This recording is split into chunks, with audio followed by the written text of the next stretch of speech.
தமிழக முதல்வர் திரு விஜய் அவர்களுக்கும் நீதிமன்றங்களுக்கும் எனது நெஞ்சார்ந்த நன்றியை தெரிவித்துக் கொள்கிறேன்.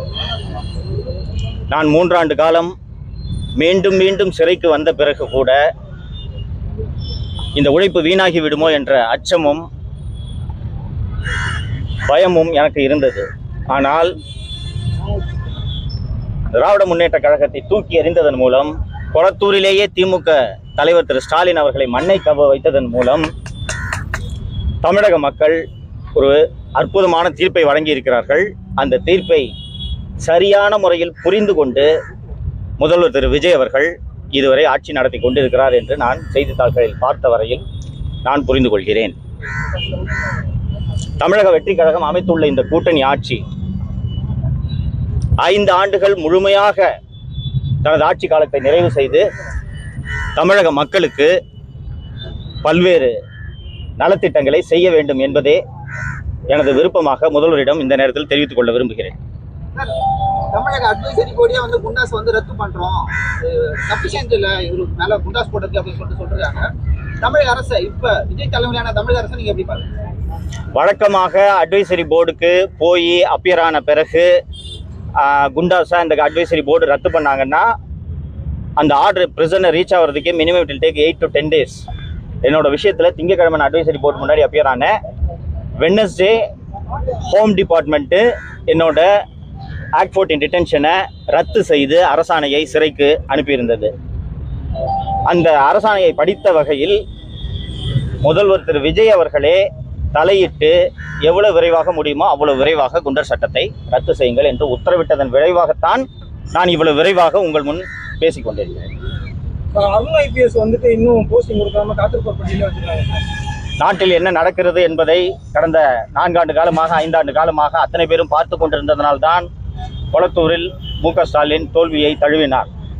இதையெல்லாம் பார்த்ததனால்தான் திமுக ஆட்சி மீண்டும் வராது என்று அத்தனை எதிர்க்கட்சிகள் அத்தனையும் பிரச்சாரம் செய்தன. அதில் முதல்வர் திரு விஜய் அவர்கள் வெற்றி பெற்றிருக்கிறார்.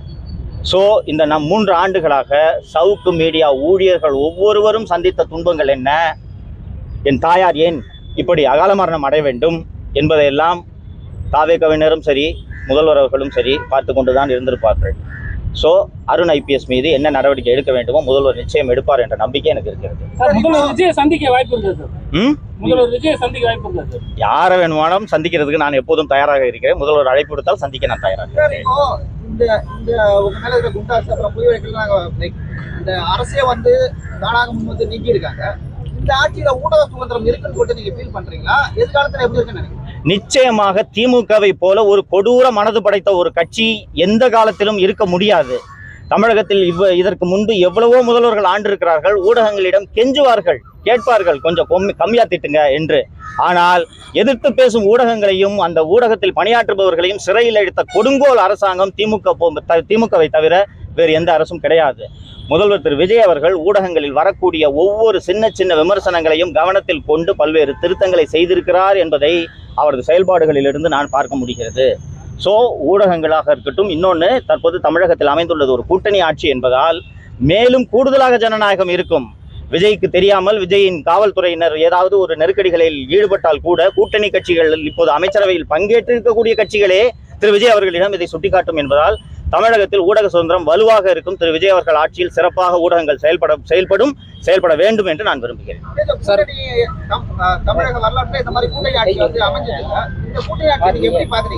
2004 மற்றும் 2009 ஆகிய ஆண்டு காலங்களில் மத்தியிலே மன்மோகன் சிங் தலைமையிலான ஐக்கிய முற்போக்கு கூட்டணி ஆண்ட அந்த 10 ஆண்டு காலத்தில் தான் இந்தியா மிகச்சிறப்பான பொருளாதார வளர்ச்சி அடைந்தது. இந்தியா உலகமே மிகப்பெரிய பொருளாதார நெருக்கடியை சந்தித்த போது இந்தியாவின் ரூபாய் வளர்ச்சி அடைந்தது. வறுமை கோட்டுக்கு கீழே உள்ள மக்களின் எண்ணிக்கை குறைக்கப்பட்டது. உணவு பாதுகாப்பு சட்டம் கொண்டு வரப்பட்டது. தகவல் அறியும் உரிமை சட்டம் கொண்டு வரப்பட்டது. ஸோ இது எல்லாமே அந்த கூட்டணி ஆட்சி என்ற ஒரே காரணத்தால் பல்வேறு கட்சிகள் சேர்ந்து இத்தகைய நலத்திட்டங்களை மக்களுக்கு 100 நாள் வேலை திட்டம் மிக முக்கியமாக இன்று வரை செயல்படுத்தப்பட்டு கொண்டிருக்கக்கூடிய திட்டம், இது எல்லாமே அந்த கூட்டணி ஆட்சியில் அமைந்தது. அதனால் இந்த கூட்டணி ஆட்சியும் சிறப்பாக செயல்படும். இப்போ டூவோபோல் இருந்துச்சு, ஏடிஎம்கே டிஎம்கே இருந்த வரைக்கும் பல்வேறு குறைகள் அதில் இருந்தன. அந்த குறைகள் இந்த கூட்டணி ஆட்சியில் நிவர்த்தி செய்யப்பட்டு செம்மையாக செயல்படும் என்று எனக்கு நம்பிக்கை இருக்கிறது. 8 பேர் தலித் அமைச்சர்கள் அமைச்சரவையில் இருக்காங்க. வரலாறுலேயே அந்த மாதிரி இல்லை. இப்போ நாங்கள் சமூக நீதி ஆட்சி தரம் சொல்ற திமுக ஆட்சியிலே அது இல்லை. தமிழக வெற்றி கழகத்தின் ஆட்சியில வந்து அது இருக்கு. நீங்க எப்படி பாக்குறீங்க? அடுத்த தலித் அமைச்சர்கள் ஒரு அமைச்சர் தமிழக வெற்றி கழகம் பெற்ற வெற்றியானது பணம், சாதி, மதம், வயது இவற்றை எல்லாம் கடந்து தமிழக வெற்றி கழகம் வாக்குகளை பெற்றிருக்கிறது, வெற்றி பெற்றிருக்கிறது. இந்த காரணத்தினால் என்ன கேட்டீங்க?